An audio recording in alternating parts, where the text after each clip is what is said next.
ሰላም ጤና ይስጥልኝ የሀገሬ ልጆች ውድ ኢትዮጵያውያን እንደምን አላችሁ? ከዛሬ ጀምሮ በሚኖረን የአፋን ኦሮሞ ትምህርት የምናተኩረው አዳዲስ ቃላትን ማወቅ፣ ከአንድ ቃል ተነስተን ሌሎች ከቃሉ ጋር የሚገናኙ ቃላትን ትርጉምና ቅርጽ መለየት ላይ ትኩረት እናደርጋለን። እንግዲህ ይሄ የአፋን ኦሮሞ ቮካቡላሪ ፓወራችንን እንዲጨምርልን የሚያደርግ ስትራቴጂ ነው። ዛሬ የምንመለከተው ሪሌትድ ወርድ ግሩፕ ፎርሜሽን ምን እንደሆነ እንግዲህ ሪሌትድ ወርድ ግሩፕ ፎርሜሽን this actively increases our vocabulary power። ይሄ ምን ማለት ነው? ሪሌትድ አንድ ቃል ይሰጠናል፣ እንዴን ከዛ ቃል ጋር ሊገናኙ የሚችሉ ሌሎች ቃላትን በምናውቀው ቋንቋ እንጀምራለን። ለምሳሌ አሁን እየተማርን ያለነው አማርኛን እና አፋን ኦሮሞን እንደዚሁም እንግሊዝኛን አንዱን መነሻ አድርገን ወይ ከእንግሊዝኛው ወይ ከአማርኛው ተነስተን አፋን ኦሮሞ እየተማርን ያለነው። ስለዚህ በአማርኛ የምታውቁት አንድ ቃል ትወስዳላችሁ፣ ከዛ ቃል ጋር በትርጉም ወይ በቅርጽ የሚገናኙ ቃላትን ታመጣላችሁ። እነዚህ በአፋን ኦሮሞ ምን ይባላሉ ብላችሁ ኳስችን ማድረግ መጠየቅ። ከዛ በኋላ መልሱን ለማግኘት ቀላል ነው። ወይ ሰው ተጠይቃላችሁ ወይ ዲክሽነሪ ታያላችሁ። ቃል መሸምደድ የቃል ትርጉም መሸምደድ እናንተ አክቲቭ ስታደርጉት የማስታወስ ችሎታችሁን ይጨምርላችኋል። በእናንተ ጥረት የምታመጡት ስለሚሆን ማለት ነው። so this actively increases our vocabulary power ማለት ለዛ ነው related word group formation። ዛሬ የምንመለከተው related word group formation is around a verb ይሄ በግስ ዙሪያ ማለት ነው። በግስ ዙሪያ ሪሌትድ ወርድ ግሩፕ እንግዲህ ሪሌትድ የሚገናኝ ማለት ነው። ወርድ ግሩፕ ግሩፕ ኦፍ ወርድስ ማለት ነው። አንድ ግስ ይሰጣቸዋል፣ ከዛ ግስ ጋር የሚገናኙ ሌሎች ተዛማጅ ቃላትን በትርጉምም ይዛመዳሉ፣ በድምጸት እንደዚሁ በቅርጽም ይዛመዳሉ። ግን ኮንቴክስቹዋሊ እንደዚሁም ደግሞ የተለየ ትርጉም ነው ያላቸው። አንድ ቃል አውቃችሁ በዛ ቃል ዙሪያ የሚያጠነጥኑ ያሉ ሌሎች ተዛማጅ ቃላትን ማወቅ ማለት ነው ሪሌትድ ወርድ ግሩፕ። እንደ ስፔሲፊካሊ ወርድ ግሩፕ አራውንድ ቨርብ ሲባል ደግሞ በግስ ዙሪያ በአንድ ግስ ዙሪያ ያሉ ቃላትን ማወቅ ማለት ነው። ለምሳሌ ይሄ እንግዲህ አራውንድ ቨርብ የምናደርገው ምንድነው? ሚኒንግ ኤንድ ስትራክቸራል አሶሲዬሽን። የስትራክቸራል ስንል ቃሉ የሚጠራበት የቃሉ ስፔሊንጉም የተዛመደ ነው የሚሆነው እና የትርጉሙም ተዛምዶ ይኖራቸዋል ማለት ነው። እንዴት እንደሆነ ያሳያችኋለሁ። ፈኬኛ ቶኮ ኤግዛምፕል 1 ምሳሌ አንድ ግስ እንውሰድ። ጉቱ በአፋን ኦሮሞ መሙላት ነው፣ ቱ ፊል በእንግሊዝኛ ማለት ነው። እንግዲህ ወርድ ግሩፕ ፎርሜሽን ስንል ጉቱ የሚለውን ቃል ትወስዳላችሁ። ጉቱ መሙላት ነው፣ ግስ ነው። ስለዚህ ወርድ ግሩፕ ፎርሜሽን አራውንድ a verb ጉቱ ከሚለው የአፋን ኦሮሞ ግስ ጋር የሚዛመዱ ሌሎች ከጉቱ ጋር ተመሳሳይ ስትራክቸር ማለት የጉቱን ስፔሊንግ በተወሰነ መልኩ የሚወስዱ እና ትርጉማቸውም ከመሙላት ያልራቁ ሌሎች ቃላትን መመስረት ማለት ነው። እና ይሄ እንግዲህ ሚኒንግ ኤንድ ስትራክቸራል አሶሲዬሽን አለው የምንለው ከዚህ አንፃር ነው። ጉቱን አስቡት፣ መሙላት የሚለውን ማለት ነው። በአማርኛ አስቡ፣ መሙላት እንዴን ከዛ በኋላ ቀጥዬ በማሳያችሁ መልኩ ለሌሎች ግሶች ትሄዳላችሁ ማለት ነው። ለምሳሌ ጉቱ መሙላት ነው። ከዚህ ጋር የሚዛመዱ ወይ ሌሎች ግሶች ይኖራሉ፣ ወይ ስሞች ይኖራሉ፣ ወይ ገላጮች ይኖራሉ ማለት ነው። ጉቺሱ ማስሞላት፣ መሙላት፣ ማስሞላት። እንግዲህ መሙላት እና ማስሞላት የሚገናኙ ናቸው አይደል? ግን መሙላትን መቼ ነው የምትጠቀሙት? ማስሞላትን መቼ ነው የምትጠቀሙት? ትንሽ ይለያያሉ። አሁን ጉቺሱ ሰርድ ቦዲ ኢንቮልቭመንት አለው አይደል? ሁለቱም ግሶች ናቸው። ጉቱ መሙላት፣ ጉቺሱ ማስሞላት። ትንሽ የተለያየ ትርጉም ነው ያላቸው። ጉቺሱ ከጉቱ ጋር የሚገናኝ ነው ማለት ነው። ሌሎችም እንመልከት። ጉተሙ መሞላት፣ ጉቱ፣ ጉቺሱ ጉተሙ ማለት ነው። መሙላት፣ ማስሞላት፣ መሞላት፣ ጉቱ መሙላት፣ ጉቺሱ ማስሞላት፣ ጉተሙ መሞላት እያለን እንሄዳለን ማለት ነው። በማሳያችሁ መልክ ሌሎች ትሄዳላችሁ።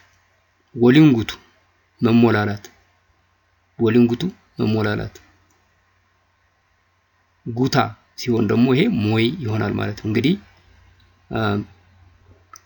በናውን ፎርሜሽን በሚለው ትምህርታችን አንድ የአፋን ኦሮሞ ሩት ቨርብ ላስት ቫውሎቹን ዎቹን ወደ አ ስንቀይር አክሽን ዶር ኮመን ናውን እናገኛለን ብያችሁ ነበር አይደል? ስለዚህ ጉቱ መሙላት ከሆነ ጉታ ሞይ ይሆናል ማለት ነው። ወንድ የወንድ ጾታን ብዙ ጊዜ እንትን የሚገልጸው ፊል ነው። እንግዲህ በእንግሊዝኛው ይሄ ፊለር ሞይ ማለት ነው። እንግዲህ ቲች ብለን ቲቸር በምን ኢአር ጨምረን የምናመጣቸው አይነት ስሞች በአፋን ኦሮሞ ደግሞ የግሱን ላስት ቫውል ወደ አ በመቀየር ስሞችን መሰረታለን ብለናል። ስለዚህ ጉታ ሞይ ይሆናል ማለት ነው። ናውን ነው ይሄ። የመጀመሪያዎቹ ጉቺሱ፣ ጉተሙ፣ ወሊንጉቱ ግሶች ናቸው። ጉቱ ከሚለው ግስ የተገኙ ማለት ነው። ጉቲንሳ ሙሌት ነው። ጉቲንሳ ሙሌት፣ ይሄ ደግሞ ናውን ነው፣ ሌላ አይነት ናውን። ካውንጉቱ፣ ይሄ ደግሞ ፕሪፖዚሽን በመጨመር ሌላ አይነት የተዛመደ ቃል አገኘን ማለት ነው። የሚሞላ፣ ካውንጉቱ የሚሞላ ማለት ነው። ካውንጉቴ የሞላ፣ ካውንጉቱ ሞዲፋይድ ሲምፕል ፕሬዘንት ብለን ያየነው ነው። የሚሞላ ማን ነው የሚሞላው? እሱ ነው። ኢኒ ጉቱ፣ እሱ የሚሞላ። ኢኒ ካውንጉቱ የሚሞላ። ካውንጉቴ ፓስት ነው ይሄ የሞላ። ለገጉቱ፣ ለገ ካውንጉቱ ማለት ነው። ለገጉቱ የሚሞላ ወንዝ። ለገጉቴ የሞላ ወንዝ።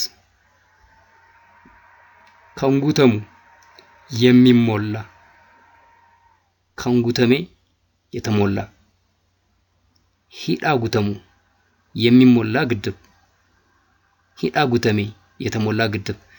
አሁን እንግዲህ ተመልከቱ፣ ጉቱ የሚለውን አንዱን ቃል ወስዳችሁ ከሱ ይሄን ሁሉ ከታች የዘረዘርኩላችሁን ከጉቱ ጋር ከመሙላት ጋር የተዛመደ ግን ደግሞ የተለየ ትርጉም ያላቸው በርካታ ቃላትን መሰረትን ማለት ነው። ስለዚህ ይሄ ወርድ ግሩፕ ፎርሜሽን አራውንድ አ ቨርብ እንግዲህ በትርጉም ማስሞላት፣ መሞላት፣ መሞላላት፣ ሞይ፣ ሙሌት፣ የሚሞላ፣ የሞላ፣ የሚሞላ ወንዝ፣ የሞላ ወንዝ፣ የሚሞላ፣ የተሞላ፣ የተሞላ ግድብ፣ የሚሞላ ግድብ።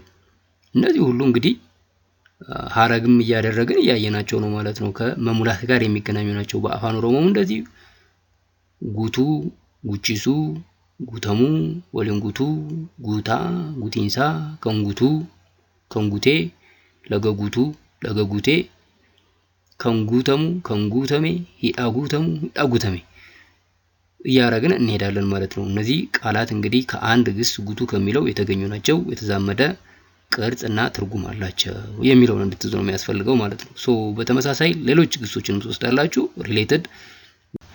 ሁለተኛ ምሳሌ ላሳያችሁ። ይሄኛው ደግሞ ተመሳሳይ ነው፣ ቅድም ካየነው ጋር ፊለቹ መምረጥ ነው። ፊለችሱ ማስመረጥ ይሆናል ማለት ነው። ቅድም በሄድንበት መልኩ ፊለተሙ መመረጥ ነው። ወል ፊለቹ መመራረጥ። ፊለታ መራጭ፣ ፊለቱ ሴት መራጭ። እንግዲህ ፊለታ ለወንድ ነው ብያችኋለሁ።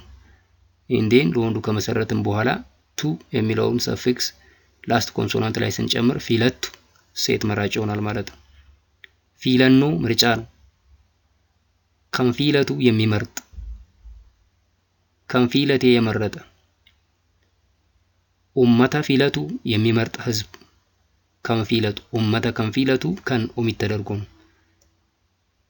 ኡመተ ፊለቴ የመረጠ ህዝብ። ከንፊለተሙ የሚመረጥ፣ ከንፊለተሜ የተመረጠ። ሞቱማ ፊለተሙ የሚመረጥ መንግስት። ሞቱማ ፊለተሜ የተመረጠ መንግስት። እንግዲህ ፊለቹ መምረጥ ነው። መምረጥ፣ ማስመረጥ፣ መመረጥ፣ መመራረጥ፣ መራጭ፣ ሴት መራጭ፣ ምርጫ፣ የሚመርጥ፣ የመረጠ፣ የሚመረጥ ህዝብ፣ የሚመርጥ ህዝብ፣ የመረጠ ህዝብ፣ የሚመረጥ፣ የተመረጠ፣ የሚመረጥ መንግስት፣ የተመረጠ መንግስት። እንግዲህ አንድ ግስ ነው የተነሳው ፊለቹ ከሚለው ነው።